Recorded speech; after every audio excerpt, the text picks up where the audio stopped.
خواتین کراچی کے آفس میں بیٹھے ہیں جو ملتان، لاہور اور فیصل آباد تک آن ایئر چلتا ہے. بہت خوشی ہوئی یہ ساری چیز کو دیکھ کر، اور میں بھی اپنی قوم کو FM 130 کے ذریعے ایک پیغام دینا چاہتا ہوں. امانت، دیانت، سچائی پہ کھڑا ہونا، حق کے ساتھ رہنا، حق پہ کھڑا ہونا، سچ کہنا.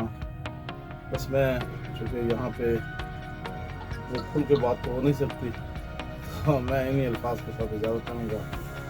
تو خصوصی طور پہ شکریہ ادا کرتا ہوں سردار بھائی کا، جنہوں نے ہمیں یہاں دعوت دی، میزبانی کا حق ادا کیا. میں اسی پلیٹ فارم کو تھوڑا سا آگے بڑھاتے ہوئے اپنے ان دوستوں کا بھی بہت مشکور ہوں جنہوں نے ہمیں ملتان میں، گوٹکی میں، بالخصوص علی مہر صاحب، ملک بخش صاحب اور مانجی صاحب، سائیں مانجی صاحب، یہاں جب ہم کراچی میں پہنچے ہیں تو ہمارے دوستوں نے ہمیں بڑا ویلکم کیا. جیسے ملک امان صاحب، چیئرمین فیاض صاحب، قاری نیاز صاحب اور بہت سے دوست، اجمل میر، سردار جمیل، بشیر سبتی، میرے ساتھ ضلع ناظم سردار صاحب صاحب بھی ہیں، وہ بھی اگر بیٹھیں گے اور اپنا مدار بیان کریں گے. مجھے امید ہے کہ اللہ پاک ان کو مزید کامیابیوں سے امکنات کرے. السلام علیکم.